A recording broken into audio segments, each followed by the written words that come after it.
Major funding for these broadcasts has been provided by grants from New York Community Bank, AmTrust Title Insurance Company, Perfect Building Maintenance, M&T Bank, Customers Bank, Marks Paneth LLP, Ariel Property Advisors, Sterling National Bank, Capital One Bank, Collins Building Services, Meridian Capital Group.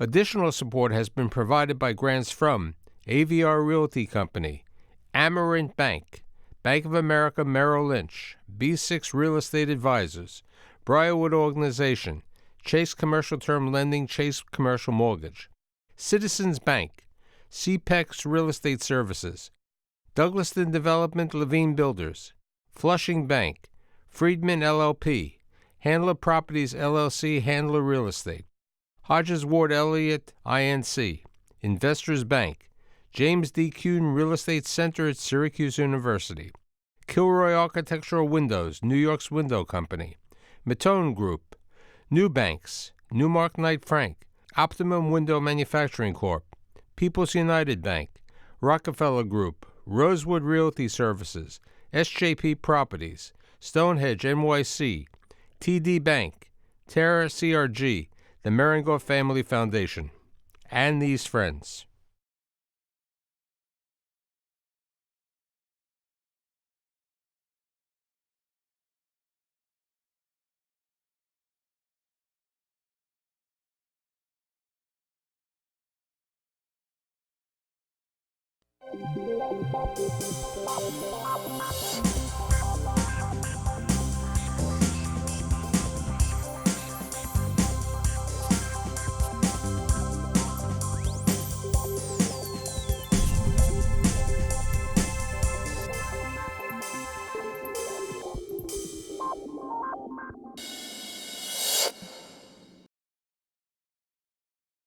According to my guests, there is a lot of development taking place in Long Island. The biggest problem about Long Island is, you have to get on the roads of the Long Island Expressway and other mass transit systems to get there. But there are things taking place. There's new residential development, slightly retail, a lot of industrial, movie theaters. And today I've assembled 3 developers and 1 banker, because if you didn't have the banker over here, you couldn't do what you want, to talk about what's happening in Long Island. My guests, they include Mike Kelly, who is the president and CEO of Kelly Development, Brad Blumenfeld, who's a principal at Blumenfeld Development, Chris Capice, vice president for development for Long Island, Westchester, and Connecticut, Avalon Bay, and last but not least, Kevin Kelly, senior vice president for and commercial real estate for People's United. So, how many years have you been developing in Long Island, Mr. Kelly? 22 years now. So is it easier or harder? It's not easier. It's a tough place to do business. It's hard to transact on land. It's hard to get entitlements. It's costly. But if you can get to the finish line, usually you've made a lifetime achievement. Chris, Avalon Bay has been in Long Island for what, 30 years, I think, with their first building in Long Beach? Yeah, we've been in and around for about 25 years now. Okay, Yeah. You have about 3,000 apartments? About 3,000 apartments on Long Island. We own about 85,000 throughout the country. And, as far as multifamily, we've been about as active as any other developer in the last, 15 years or so. Is it easier or harder today? I think I agree with Mike's assessment. I think we still face headwinds here, and for every success that Mike has in a Selden or a Farmingville, or we have in a Rockville Center or a Great Neck, you see others that are out there that face challenges. As recently as there was civic opposition at Lynbrook at the train station recently, and you have some headwinds going on at the revitalization in and around, New Hyde Park or the New York Avenue School in Smithtown. So, as many successes as we can point to. I mean, who are the complaints by? I remember before it was, preservation reasons or other situations, or the circumstance that they didn't want schools and all that. From my perspective, you have, I think, some civic opposition that it's really rooted in still fear of the unknown, because we have home rule legislation. Usually the developments that we do, which are of institutional size, are usually the largest developments that have been introduced into that community in decades. And so I think there's a fear that, wow, a 200 or 300 or 400 unit development can bring, a disproportional amount of traffic and school children. And we found out through the development that we've done over the last, decade or two that, those impacts really don't materialize. And so, I think the pushback is typically that that's great for Great Neck, but we're a different municipality and it's going to be different here. I think to your point, right, you're proving it in Rockville Center, you're proving it in Huntington Station. Mm-hmm. So a lot of the pushback comes from not just the local civics, but school boards, right? So school boards, everybody's afraid about multifamily housing bringing school-age children, and the demographic and the people who are moving into the communities, they're not coming with children. Right, but if you don't have housing, you're not going to be able to keep the people out there because there's inadequate housing in Long Island. To Chris's, who was the guy before you at Avalon? My boss, Matt Whalen. Yes. Matt Whalen. Yes. Oh, right. When Matt was running Avalon, he did a great job about trying to educate everybody on Long Island about the need for rental housing. And I mean, just a major lift, but talk about an advocate, he was it. You guys have been in Long Island for close to 50 years, right? That's right. And you've never really done residential in Long Island. We've not. Especially rentals has been proven very difficult. Generally, for whatever reason, the politicians and the civics don't quite get rental housing, and they think of it as a four-letter word that it's not people who are really rooted in the community when that couldn't be worse. So I have a question. How do they look at retail? I mean, you guys have been heavily involved in retail in Long Island for years. I would say... Don't worry, you're going to ask the banker in a second. Not even specifically retail. I think just in general, like as civics have gotten more and more attuned to social media, I think what Chris mentioned before about the perils of home rule make politicians that much more accessible, make civics that much more vocal and easy to mobilize. And it just makes it harder for, if 2 or 3 or 10 people come out in opposition to any sort of projects, the politicians become deer in the headlights and they don't want to make a decision, and it's easier to say no than yes often. So it just puts a lot of obstacles that are unnecessary in the area. So I'm sitting here, I have 3 developers who are talking about how difficult it is to get certain things approved and why it's tough over there.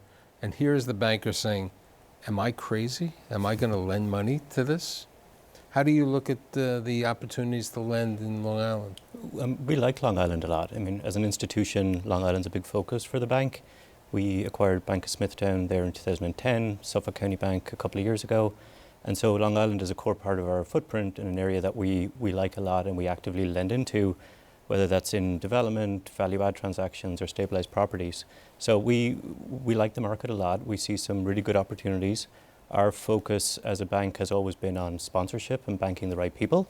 And so, what's nice from the banker's point of view is by the time a deal comes across our desk, it's gone through all the issues that you guys have to deal with, the zoning, the entitlements, and it's an easier transaction for us to review and get our arms around. So we're very cognizant of the issues that go into getting a project to the stage it gets to by the time we see it. But usually by then it's people that know what they're doing, can deal with the IDAs, get the pilots, and line up a project that really makes economic sense and generally things that we like to lend on. Relating to Kevin's comment about that, how important are the IDAs for a development project? Yeah, I mean, some of the... Especially you just recently got the IDA for Island Park. Island Park, correct. In some of the close-in suburbs with higher taxing rates like the Westchesters of the world and Nassau counties, they're critical. In most of those locations, you can't get an apartment community developed, and it's not financially supportable without the IDA assistance. And one of the reasons why I think you've seen more apartment development over the last, like I said, decade or two, is because of the IDAs and their involvement throughout the process. Have you seen that in the commercial side, IDA? More on I think the IDAs now are all focused on job creation. So to the extent you're creating a bunch of high quality jobs, yes, they'd like to put out money, but they're under a microscope in terms of public opinion and putting out dollars. And I really think it's a misperceived issue in the public, because really people view it as a tax break, but without the IDA in place, you're getting the same base tax. With an IDA in place, you freeze the tax at what it used to be, and you're just not increasing the taxes to what a ratable market would be. So it's not like you're getting dollars back in your pocket. The IDA is creating an incentive to build, and the headlines are all wrong, and I think the IDAs generally do a bad job of marketing themselves, where they should be putting out money and creating growth. Right. The but-for test of the IDA, which is but for the approval of this pilot and this grant, this development, whatever it may be, is not going to happen. So that's the hurdle.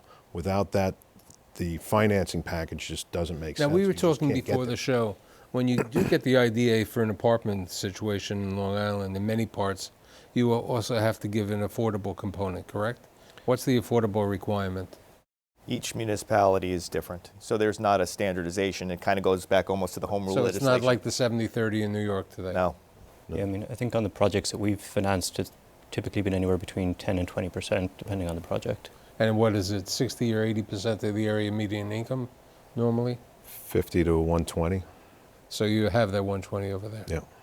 Let's talk about industrial last mile as it relates to commercial and also as it relates to residential. Industrial prices have gone up like double in the last 3 years. So buildings that were 100 or 200, and it's hard to pencil out deals now. I think the Newsday site just was taken down by Hart's Mountain, Right. a New Jersey firm that came in and bought. They're going to build 800,000 feet of Class A industrial product Aren't for they distribution. planning a two-story also? I think it's mostly one story. There may be some second story office. I haven't seen their plan, but like they're targeting that last mile industrial Amazon type tenant. So I think they're going to up the stock. Most of it's old stock on Long Island. What about retail? Retail's still competitive. The demographics on Long Island are, is very well populated. So it's about 4 to 5 million people in trade area just between the two counties. And the demographics are strong. People make a lot of money and they spend a lot of money. Now, with regard to your developments, like in Great Neck or in Island Park or the other Limbrook, do you have a certain retail component?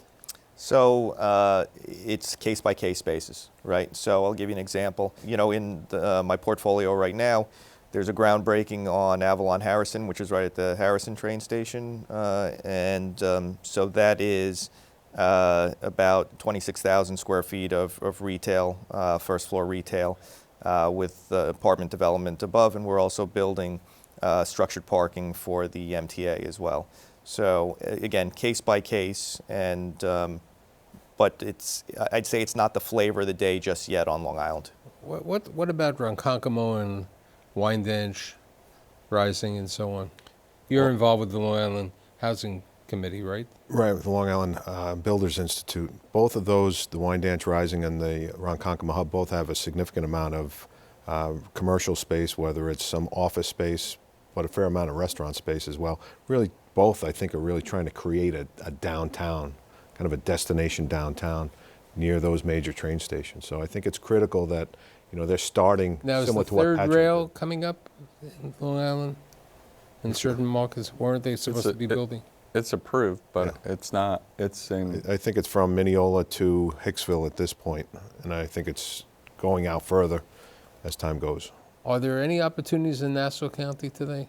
For us, it's about repositioning of those opportunities. And, we were talking in the green room earlier about, repositioning, some underutilized waterfront sites. The Great Neck site was the old Commander Oil Terminal. We went through a brownfield cleanup there. Island Park, a similar situation where it's a contaminated site that we are cleaning up with our partners, Pasilico, and I'm going to reposition for an apartment community. So, greenfields, no, but opportunities to reposition, yes. We were talking before about the infamous Zero Wire site. Yeah, I mean, that is, sort of the poster child of zoning gone wrong on Long Island, because it's been 20 to 30 years of just not moving, a great site. It's position A on Long Island, right off the highway in a great community. They were trying to get a big mall put there. The Civics came out and stopped it. Another group came in and bought it, and they were going to do mixed-use development, which we thought, it sounded to me at least that that's what the community wanted. The Civics again came out and stopped that plan, and now they're going to build industrials. What I've heard is the latest plan. Now, I heard there's a plan that Brookfield is thinking of taking the former Macy's and Manhasset, Yes. converting that to a mixed-use development also? Mm-hmm. If that development can get over the entitlement hurdle, then I think we can say things like it may be a little more easy to develop on Long Island. I think that's going to have some headwinds as well. But you have an underutilized site on Northern Boulevard, and it's been a sea of parking for a long time now. And so to the extent that the market demand is there, it's certainly there. The question is there the political will to make it happen? When you have all these political ramifications and you're a bank, I mean, how do you see that? I mean, by the time we get involved in projects, typically everything is zoned, approved, and shovel ready. So, generally by the time we're financing a construction loan, you've got your final building permit and you're ready to come out of the ground. So I feel like a lot of that noise ends up being behind With regard projects. to that, what kind of leverage are we seeing? I mean, you're a REIT, so you're in a different category than they are. You go on your own line. Mm-hmm. But where are you seeing financing, both of you today, and who's lending in the? Bridgehampton National Bank has been a great partner of ours over the years. Typically, we're at 65 to 70% loan to value. Oh, we got 90. Oh. No. From who? we're in that same ballpark. I'd say the harder part is financing an unentitled piece of land.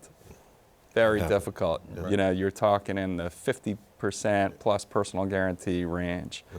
It's very difficult to even pull the trigger and buy something like that unless your basis is so low that you can't miss. But I'm thinking out loud. You have the largest employer in the state with Northwell system of 23 hospitals, of which basically 20 of them are in Long Island.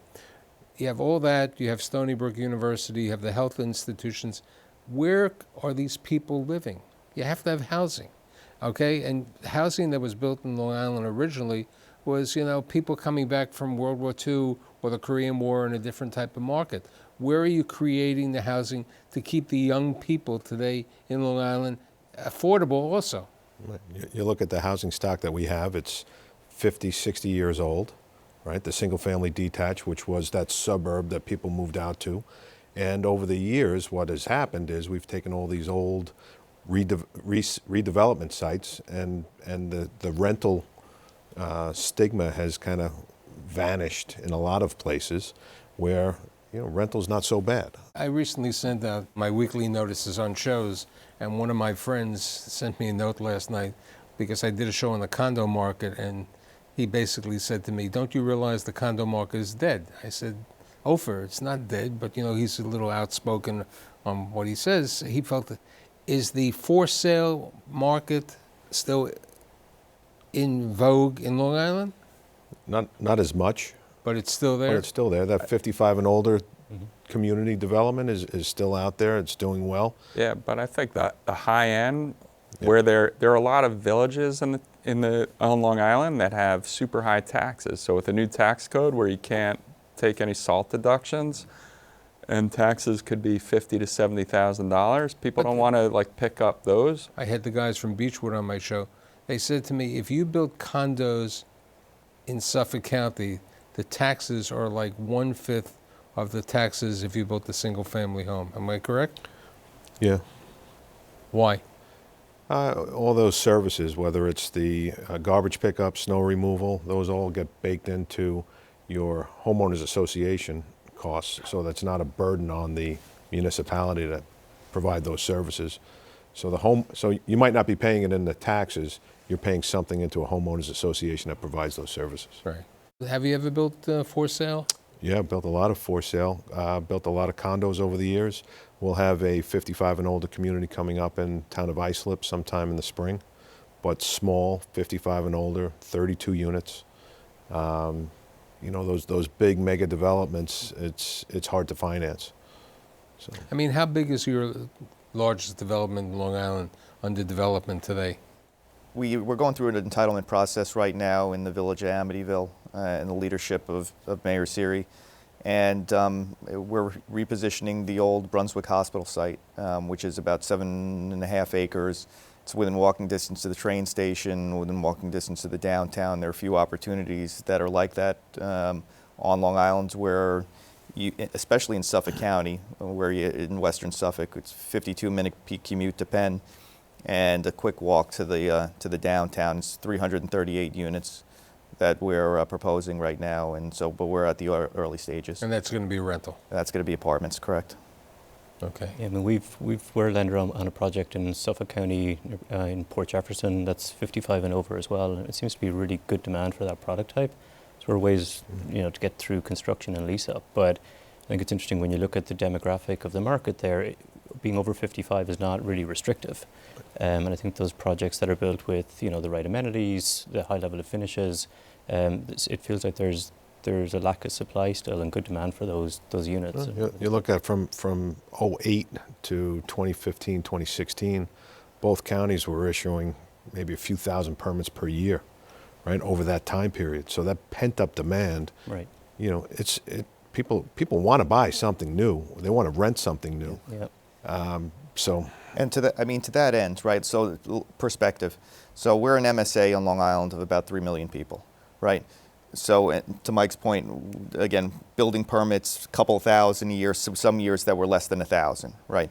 In New York City in the last 3 years, in 2017, 25,000, 2018, 20,000, they're projecting another 20,000 in 19. Mostly right? in Long Island City. But we don't have that critical mass here. Mike and I would probably tell you that we couldn't develop enough in our lifetime to meet and catch up to demand. And that's how severe the shortage is. Right. And I think you hear some statistics too about the percentage of the housing stock that is rental is significantly lower than areas like Westchester or Northern New Jersey. A healthy market should be somewhere around 35, 37% of your housing stock Right. should be a rental product. Right, and it's probably sub 20% We're maybe right now. 19, 20%. Right. Maybe we're hitting 19 now. Right. And then you hear other stats like the amount of people that are, or adults that are under 35 that still live at home or with their families is, I don't know, 35, 40%.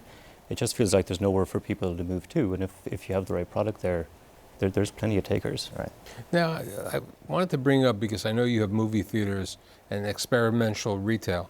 How are the movie theaters doing today out in Long Island? They're doing great. I mean, they have shifted their product, so they've the same size box, fewer seats, so they're doing more luxe seats that are full recliners. We had one convert that was about 2,000 seats, and now it's about 1,200 seats, and it's full capacity, top line. Their top line revenue is the best it's ever been, and the occupancy is great. I think people still have money and they're saving it on shopping, and they want to do more restaurants, gyms, movie theaters. People still want to go out and be entertained. With regard to that, we were talking before with, I think, is an interesting model. With all this e-commerce today and all this package delivery, how are you taking care of that requirement? Yeah, so from the multifamily space, we have Amazon package lockers in our communities right now, both conditioned and unconditioned.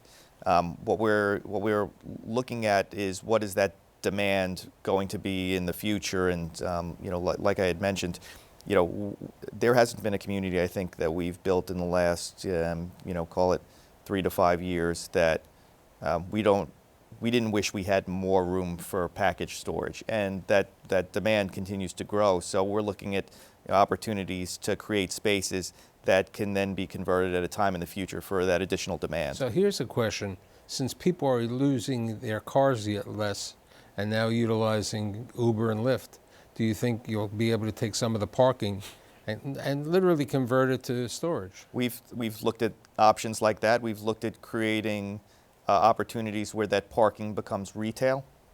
We've gone that far on some of our West Coast opportunities, or even repositioning some of those spaces for things like Zipcar, where we're going to be creating those services in those spaces. But those are, again, we're looking down the line. We know that the the needs of the demographic are changing. We don't know how fast, so we're creating that flexibility in some of the models now. Is there a parking requirement when you build in Long Island? It's typically 2 to 1, 2 parking spaces to 1 unit, which takes up a lot of space. You know, we early on we had Can you arguments. build deck parking? You could. It's very expensive. It could be upwards of $35,000, $40,000 per space, depending on surface parking and up, or if you're going underground. So it's an expensive task. So in summation, is my apple shiny for Long Island, or is it dull? I like it. Shiny. I just wouldn't bite on that side of it. Yeah, I agree. Once you're in, it's great. It's getting in and getting entitled. It's terrible. Yeah, and I agree, and I think we are in a position right now where we have good demographics coming with So us. of millennials all the and markets baby that you boomers. handle, Long Island, Westchester, and Connecticut, which one do you think is the strongest, the best opportunity? Oh, it's like my children, right? I'm not That's supposed exactly to. But, right. You know, I asked the question on the children. Look, I grew up on Long Island, so it's a little bit where my heart is. But I'll tell you that Long Island, Westchester are very strong markets, both of them. And I know the bank is involved with all those markets. Right. And how do you look at? I mean, I think we've seen really strong activity in the city, New Jersey, Westchester, and Long Island. I mean, look, we'd love if there was more development in Long Island that we could finance. I think So it's just shiny obviously much apple, you're opportunities. shiny. I'd like to thank Mike, Brad, Chris, and Kevin, and I'll see you next week.